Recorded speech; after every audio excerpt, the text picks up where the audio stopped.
শুভ দুপুর, বসে পড়েছি লাঞ্চ নিয়ে, দেখতেই পাচ্ছ থালা ঠালা গুছিয়ে তোমাদের দাদাভাই আজকে খাওয়া স্টার্ট করে দিয়েছে। তো এর মধ্যে কিছু এনেছে, চলো আমি পরে ভাত খাচ্ছি, আগে দেখে নি কি এনেছে। হ্যাঁ,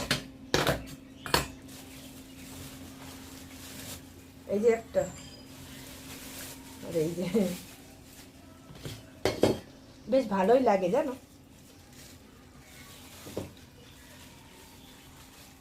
এটা হচ্ছে পান্তুয়া, রসে টই টম্বু পান্তুয়া এনেছে। এই দেখো, এই যে পান্তুয়া। আর এর মধ্যে কি এনেছে দেখি, ঠান্ডা ঠান্ডা টক দই।